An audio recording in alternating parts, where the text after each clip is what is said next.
There is a silent pressure in the modern world, a question whispered in the back of our minds. Have you figured it out yet? We are told to find our passion, to map out our future, to have a 5-year plan. We are taught to become cartographers of our own destiny. And we believe that if we could just create the perfect map, a flawless prophecy of the road ahead, we would finally find peace. This is the story of a man who did just that, and it destroyed him. There once lived the greatest cartographer the world had ever known. His life was a singular, noble quest to create the complete map of his own future. This was not just a job, it was his religion. He wasn't merely drawing lines on parchment, he was waging a war against the chaos of the unknown. For years, he worked. He sacrificed parties for precision, relationships for research, spontaneity for strategy. He charted every possible city of success, every river of relationship, every treacherous mountain of challenge. He accounted for every turn, every crossroad, every dead end. His map was more than a plan. It was a masterpiece of certainty, a fortress built of ink and parchment, designed to protect him from a single, terrifying enemy, a wasted life. And then, one day, he was done.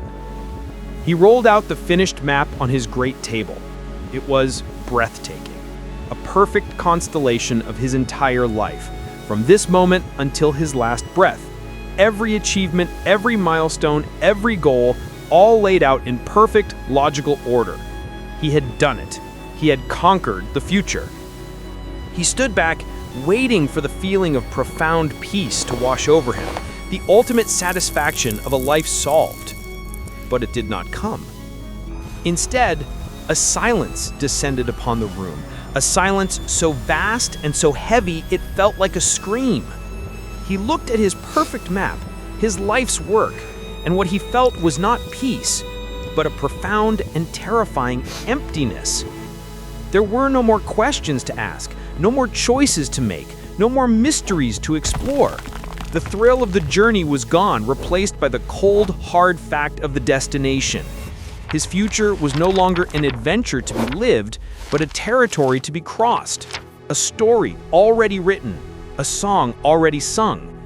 And in that moment of horrifying clarity, he understood. The perfect map is the most beautiful prison. His fortress against a wasted life had become a mausoleum for a life yet to be lived. He looked at the map, and for the first time, he didn't see his salvation. He saw his cage. With a trembling hand, he took a corner of the parchment and brought it to the flame of a single candle. The fire was hungry. It devoured the future he had so carefully constructed. It turned his cities of success into ash, his rivers of certainty into smoke.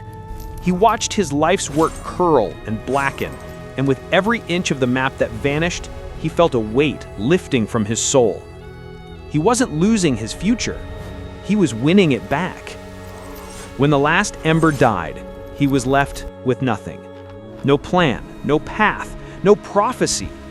Just the quiet darkness of his room and the wild, untamed beating of his own heart. He walked to the door and stepped outside. The night air had never felt so crisp, the stars never so bright. The world was no longer a problem to be solved, but a poem to be felt.